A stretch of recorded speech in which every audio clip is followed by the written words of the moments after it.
Hello, everyone. You were, yeah, you were more than welcome to this, but I'd say, Ashman, and reports on by in the end in association with disability services as part of the as part of the Inclusive Trinity Festival. Um, I'm I'm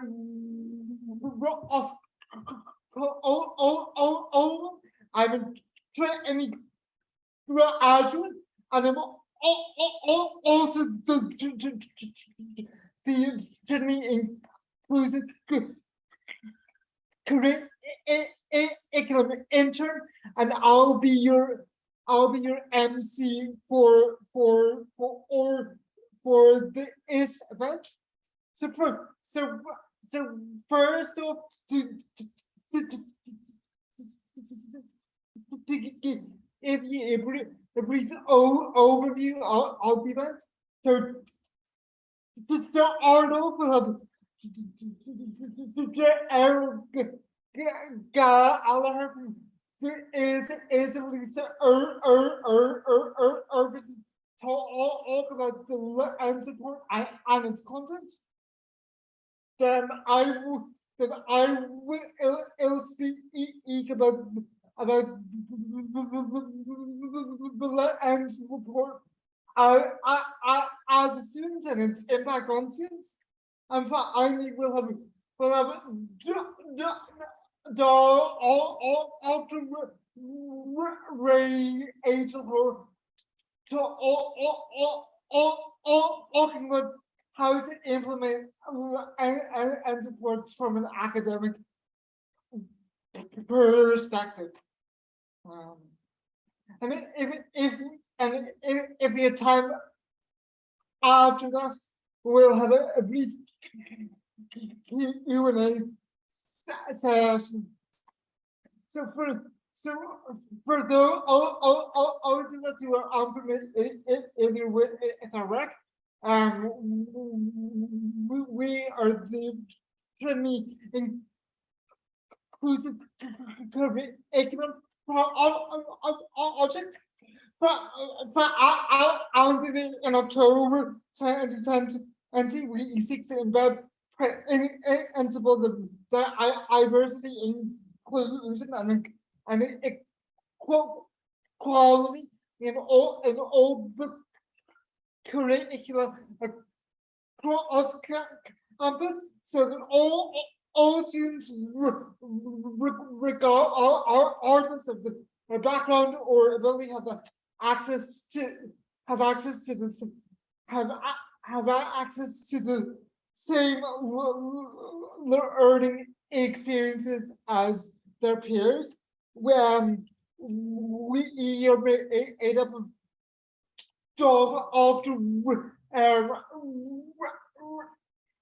Rachel Hoare, who is the academic director, Dr. Doreen on the project coordinator, Sean Adderley, the student partner liaison officer, and myself, the current graduate intern. So without further ado, I'm going to introduce the first speaker. So Gerald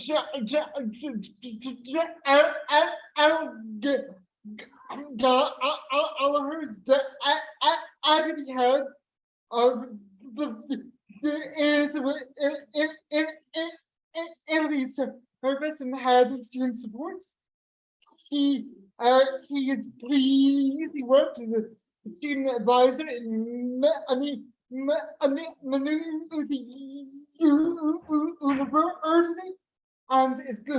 and is I want to tell us about the contents of the Lens report. You are more than welcome, Chair.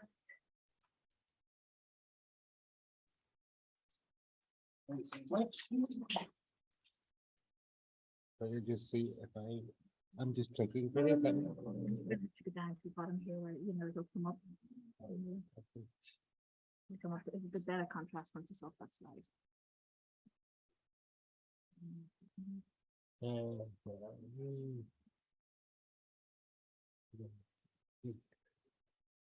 Oh yeah, to the left. Do the arrows work maybe? There we go. No, I don't think so. I just noticed actually. Sorry. That's good.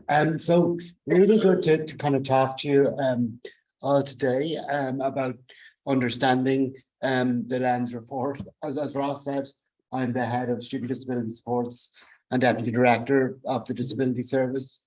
I suppose before we begin, it's maybe useful. Sorry, I'm not seeing all the slides there.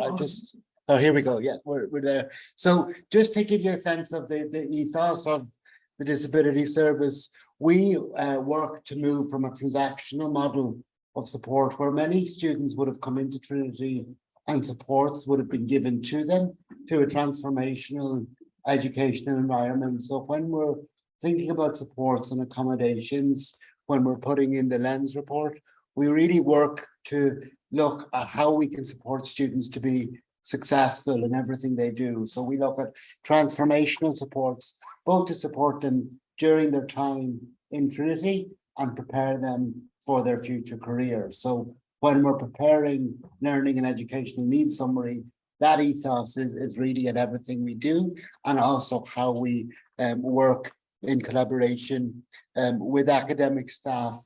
Before I move into the specifics of the Lens report, just for anybody joining us online or future academics, it's maybe useful just to give you a sense of the numbers of students availing of disability supports in Trinity. So we have over 2,000 students availing of disability supports with a range of disability categories, and you can see them there at the bottom of that slide. So students with a range of disabilities and ongoing conditions avail of disability supports. So mental health conditions, students with dyslexia, students with ongoing illnesses, a full range, different disability categories. A couple of maybe important things to point out. We are getting an even larger number of international students availing of disability supports. So that's why it's really useful and important that we're here in the global room today, because we also want international students to know they can avail of disability support. Just to give you a sense, in terms of from a student participation point of view, 10% of the student body are now availing of disability supports in Trinity. So it is one of the highest, if not the highest, participation rate nationally. As you can see there from the slides, it gives you, we're at 10%, the national average there is about 6%. So just to give you that piece of context around where we're at, it's really useful. And I suppose the other thing that you'll see at the bottom of the slide here on the second slide is just to give you a sense of the top courses for any academics maybe that are joining us. You can see that our top courses for disability supports are BESS, followed by biomedical science, medicine, engineering, and nursing. So that maybe is just useful for people to know kind of where we're coming from. So we'll roll on again here. If I can find the arrows. Let's see.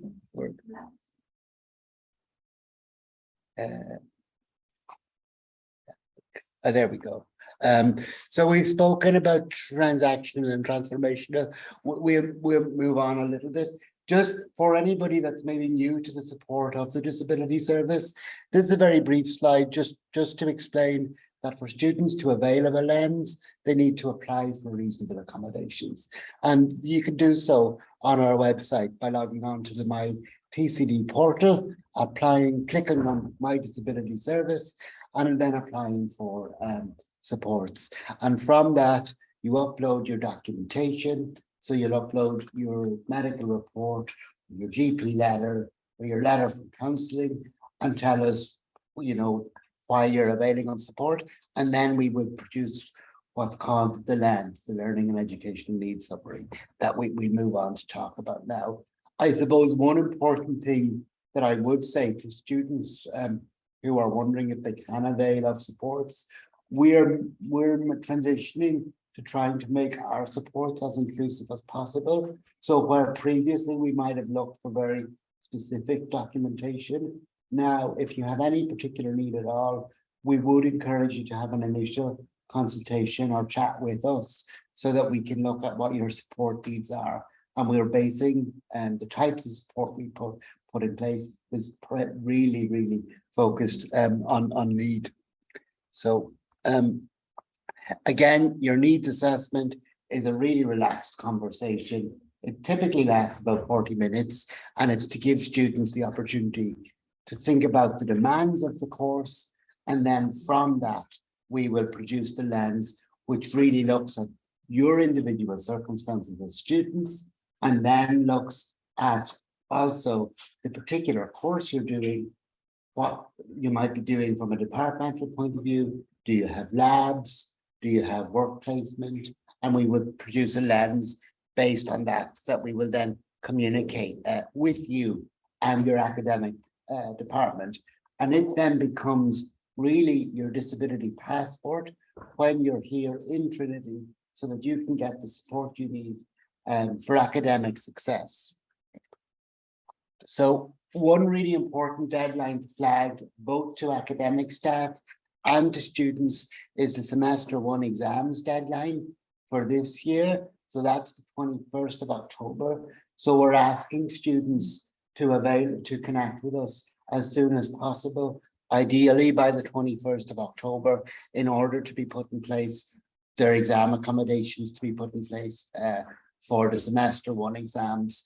For anybody that's new to Trinity, there's 2 main exam times in Trinity. That is December and end of April or beginning of May generally. And so we ask students to be connected with us by 21st of October if they can. There's a little bit of flexibility on that if needs be, but you're better to connect with us where you can. So what are the outcomes then of the LENS report? Well, firstly, we will look at really the key supports that you need for academic success. So we will look potentially at providing some academic support, particularly for students maybe who are transitioning to Trinity for the first time. Maybe they've studied in another country, or maybe they've done a PLC before coming to Trinity, and there's always a bit of a jump when you're moving, say, from level 6 on the qualifications framework up to level 8. So we will look at academic supports to support students, and if we're putting academic support in place, we will document that on the LENS so that you have additional academic support with an academic support specialist, but also that your academic departments know that as well. So that if, for example, your first essay is challenging, or maybe it doesn't go quite according to plan, that your lecturing staff can see that and will note that you're engaging with academic support, so they can encourage you to avail of maybe some additional sessions or things like that. The second support that's listed there is assistive technology. And like, I know people involved in Trinity Inc. will be talking about technology generally, but really that's something I would really push for students, to really encourage them to think about what technology skills they might need for success. So there's lots of different pieces of technology that can help you achieve your academic potential. For example, text-to-speech software that will allow you read back your essays, and maybe particularly for international students, again, it could be really useful to know that if you're maybe struggling with some of the academic English, that you can actually listen back to some of your learning. So you can listen back to your essays, you can listen back to journal articles, and I think that's really important, especially considering the work that Trinity Inc. are doing, that it's not necessarily a support or accommodation that's going to, it'll work for students availing of disability support, but these type of technologies are typically available for all students as well. And it's just really important that students and staff know that this support is open to them. The third one to mention is examination accommodations. And so very many students are availing of maybe a group venue for exams that have a little bit of extra time. Typically, that's about 10 minutes per hour. Some students are looking maybe at being in a slightly smaller venue, so a low distraction venue. I suppose one of the slight unfortunate things is we've moved back into in person, and often, just for academic staff to know, that often the online exam is a really good option for students, because it means that some of the typical accommodations that would have been required in person. So for example, a low distraction venue is not necessarily required in the online environment. So we seem to have moved back towards very many more in-person exams. And like that's certainly something I would have spoken even to academic registry about this morning, that it would be hopefully over the next few years, online examinations will come back in. And I think that will make it even more easy for students and staff to engage with particular types of technology. I suppose, as I mentioned, technology, one of the other really useful things of COVID was the recording of lectures. And so part of the outcomes of the LENS report is that we would give students permission to record. And again, while we're here, and if people are watching this afterwards, I would really encourage the use of the existing Panopto different recording devices, because recording of lectures it's a game changer for very many students, particularly students availing of disability supports. I suppose other supports are a little bit more straightforward. Library supports, just so you know, that would be an extension on borrowing rights in the library.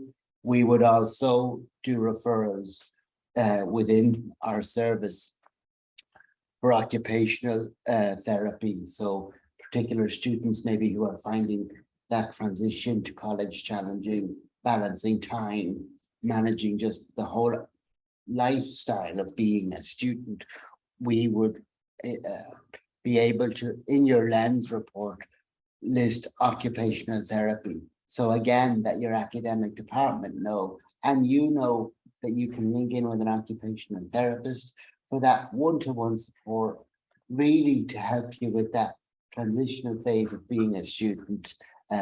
We also would provide support around career planning, particularly encouraging students maybe to get involved in different projects that we're running within the service. So we have a disability inclusion pathway, which is very much focused on giving students those extracurricular skills for success. And again, that would be all listed as a support or accommodation in your LENS, so that you can easily go back and refer to it as a point of reference.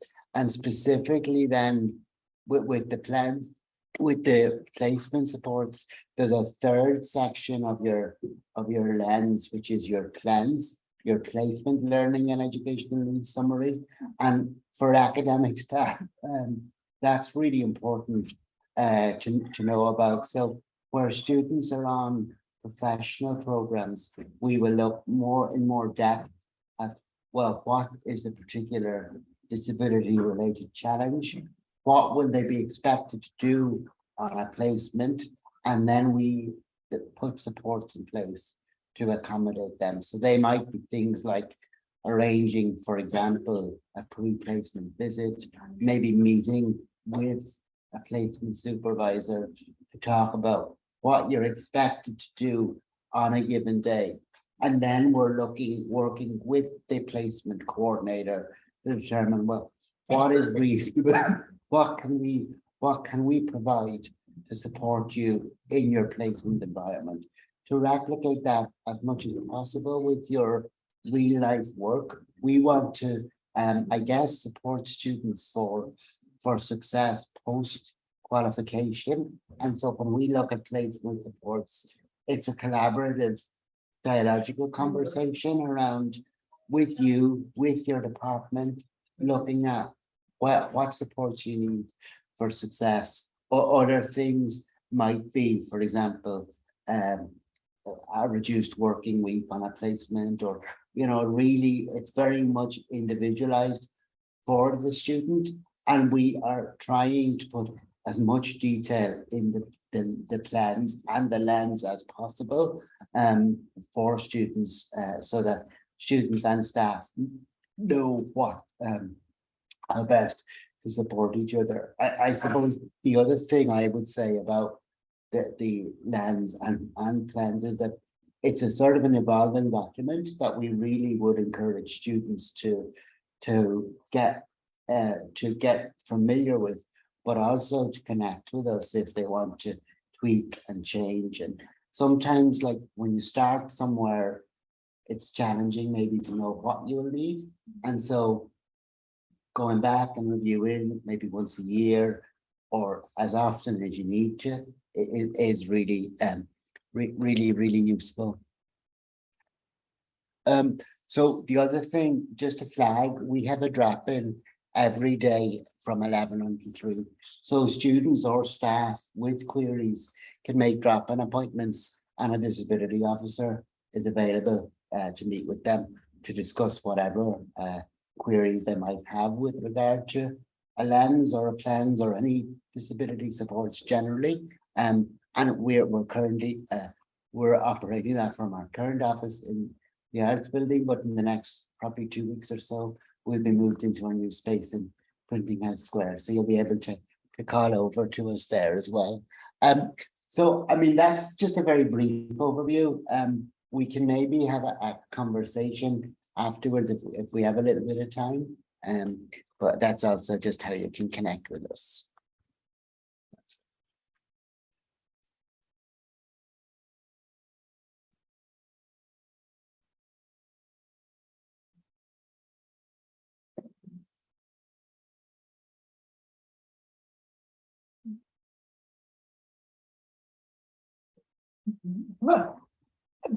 But I'm huge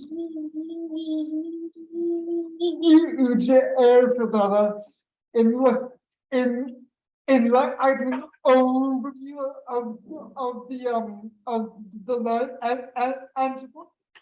Now I'll be speaking to you about the impacts that the land support had on me as a student.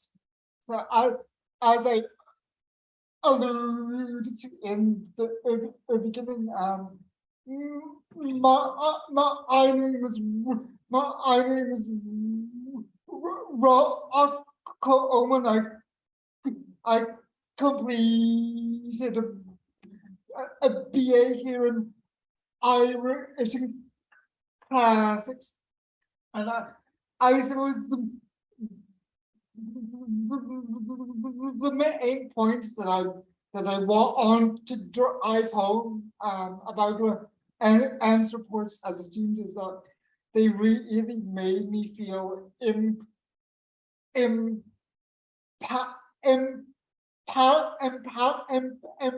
empowered. And so if I needed a certain I can support, say, if I need support in the library, or if I needed occupational therapy, my land support ensures that I would get that support. that support would be available for me.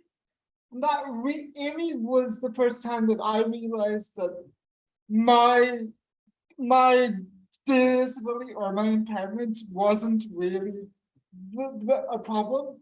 All I really needed was the right support to allow me to thrive as a student. And what I really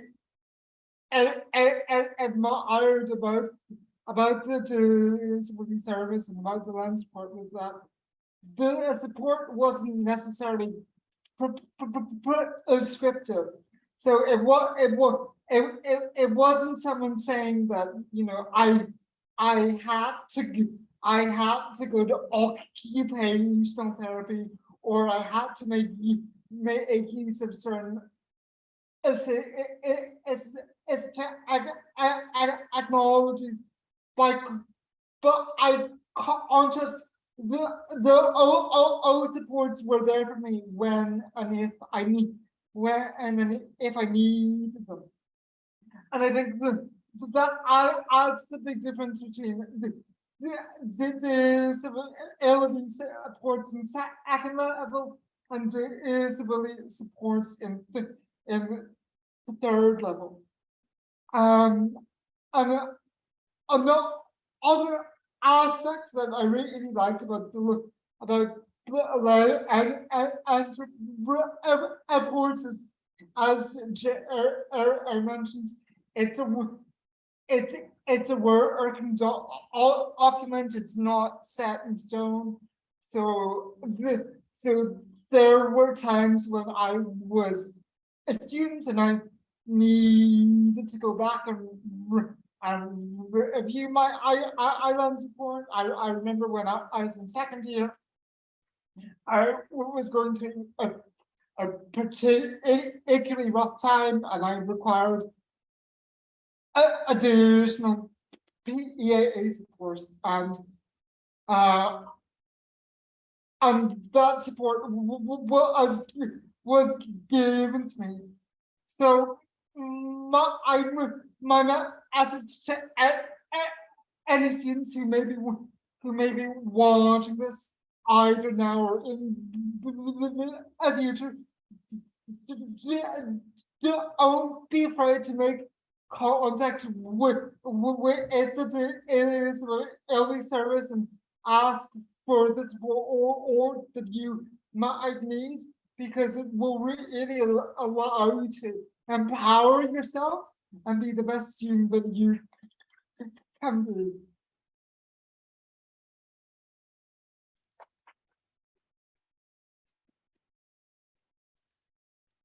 Okay. I need to talk about and supports as an academic and as a teacher. We have Dr.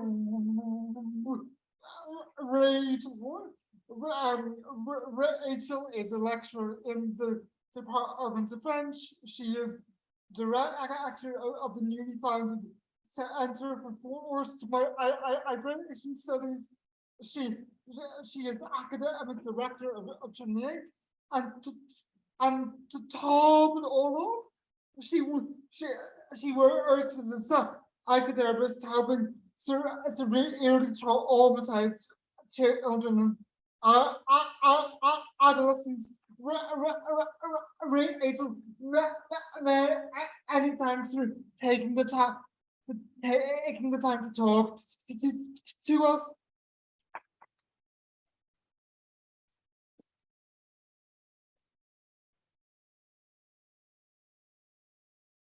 Thank you very much, Ross, and thanks for giving your insights around the Lens report and the actual impact it has on you. And thanks so much to Gerald as well for, actually, I've been dealing with Lens reports for years now, but it's always great to get that refresher about exactly what it's for, how we can encourage students to engage with disability service and how it impacts. So thank you so much. I was thinking about what I was going to talk about today, and I kind of deal with Lens reports in three different contexts, really.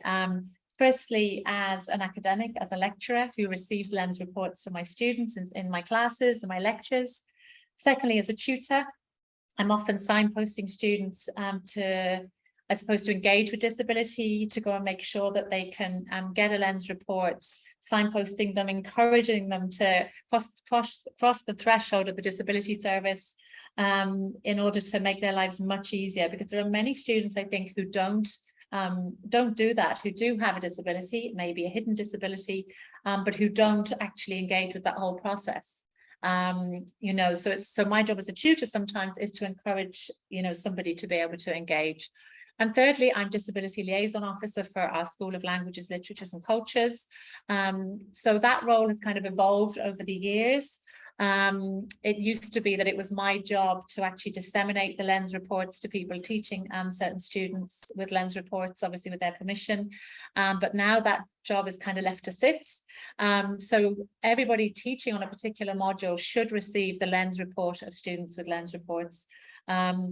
But that doesn't always happen, because sometimes, you know, you have staff who may be hourly paid staff, there may be postgraduates who may not you know, get to see that LENS report through that route. So it's really up to module coordinators as well to make sure that everyone teaching on their module is aware of a student's LENS report.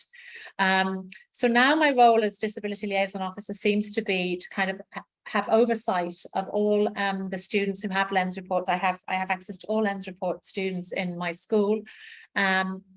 And when a LENS report comes into me, if it's a particularly complex one, I do reach out to the student and just say to them, look, I am the disability liaison officer. If there's any problem with getting any of your LENS report supports implemented, then please come to me and I can help you, hopefully help, you know, to liaise with the lecturer concerned, also with the disability service. So that's the disability liaison officer as well. So it's really, you know, all the disability liaison officer, I'm dealing with LENS reports as they come.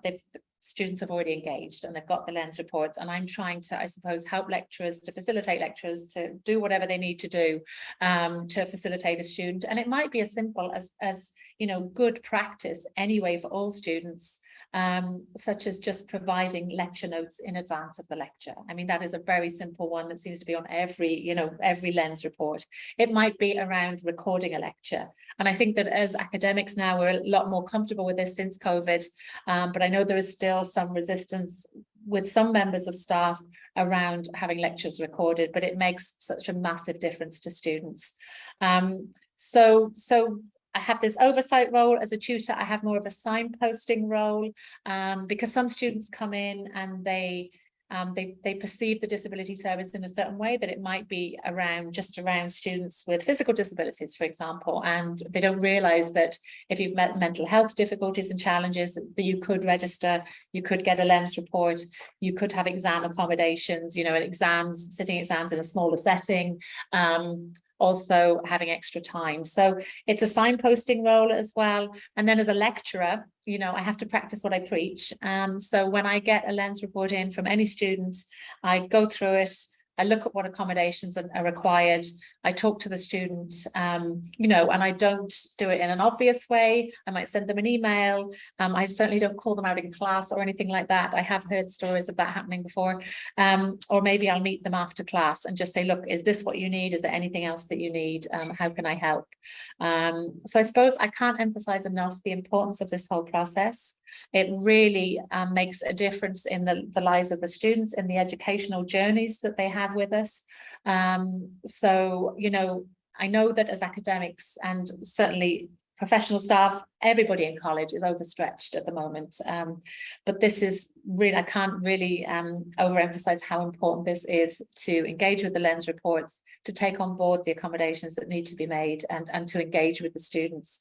And certainly, you know, in my role as disability liaison officer, I have also engaged a lot with the disability service, because sometimes it's not 100% clear as to what the student needs. And I think just to say to staff as well, don't be afraid to reach out to disability. I still do so, because, you know, even yesterday I had quite a complex tutorial case. So I was reaching out to one of the disability officers about, you know, the best way to approach this for the student, and the best way to, I suppose, to ensure that their educational journey was as positive as possible. So the messages, two messages there really. Please do read the reports.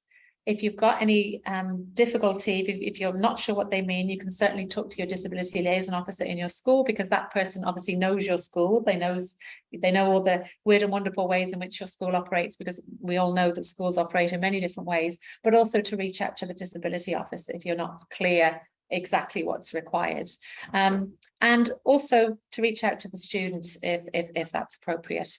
And I'd also call on tutors to be aware as well when you meet a new tutee, and you may have got a lens report into your inbox, to make sure you read that before you meet that tutee, because sometimes a tutee can come in expecting that you know that, and when you don't, it doesn't give the best message.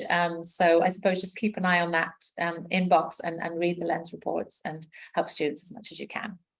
Thank you. That's all I have to say. Thanks very much.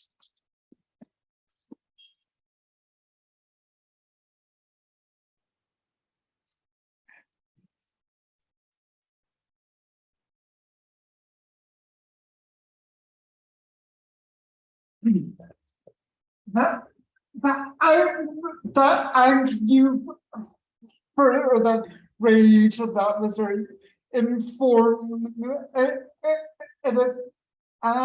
Does anyone have any questions, either in person or online? Yes. I have kind of a general one, I guess, for everyone in the room. So part of what we do in Wildering is give a number of campus students students. And we do mention the disability service among the other supports available to students. If there anything specific that would be best for us to highlight, or in a situation where students might come to us asking questions specifically about disability supports, is there a contact?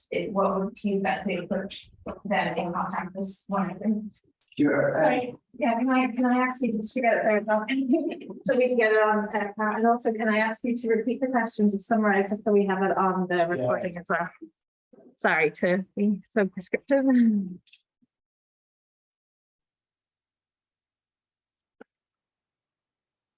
So that question was really around students who maybe are presenting as part of tour groups, potentially with in terms of the global room, and how best they might connect students with disability service supports. I guess there's two things I would say, particularly for new students coming to the campus. One is that we have the sensory spaces on campus, which are really nice furniture. You can see some of the furniture around this room, but there's specific sensory spaces in the library that students should check out again. They're available to all students. The other thing I would say is that, as I said earlier, any student can connect with us, even if they don't know if they want to avail of support. Any student who is a Trinity student can come to our drop-in every day from 11 to 3. They don't necessarily need an appointment for that. They can just call to the office, either in the arts building or in Trinity Square, and we can talk to them around supports. And then our email, just so that if there is anybody listening, we've got an email that's very easy to remember. It's askds@tcd.ie for students or staff. I have a question too. In terms of, you mentioned about how there are many different assistive technologies that you think would be useful for all students.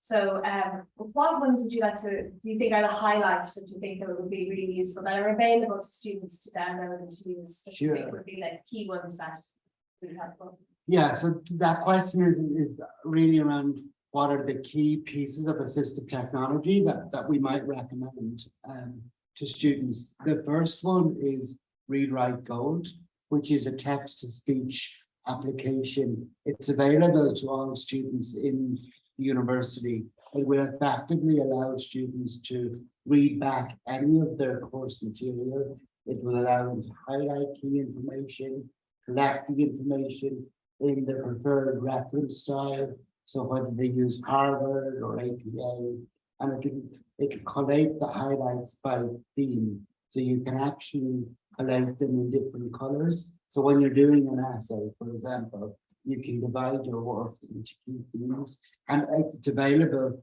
to all students to the site license in Trinity. It's available to all students and staff, so even academic staff, I encourage them to download it as well. And I've got a question for Ross, and I don't know if you don't want to answer this, you don't have to. But I'm just curious, from knowing that these student supports are to help you, after being in college, and we rarely have the opportunity then to kind of ask somebody when they've left, going, okay, so what is it like to transition into being a staff member, perhaps without those supports or whatever. And I'm just wondering, what has stayed with you, or what, I don't know, what is it like to transition into being a staff member after having the support as a student?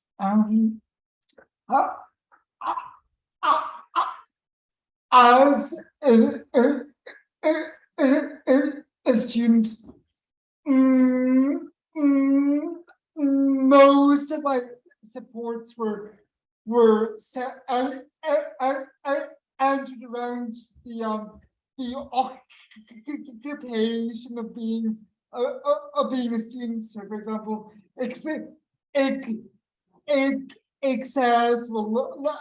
lectures and hybrid privileges. So obviously, as a member of staff, I don't have to worry about that anymore. But I will say that the thing that I learned as a student with needs, and I would say with students, how to advocate for myself and how to stand up for myself. And I think that has really served me both in my professional life and in my personal life, because I was shown in me that I have a right to succeed in the same way as my non-disabled peers, and I can't succeed. It's just I need these specific supports. Thank you. Thank you. Are there any questions from anyone online? I'll just check.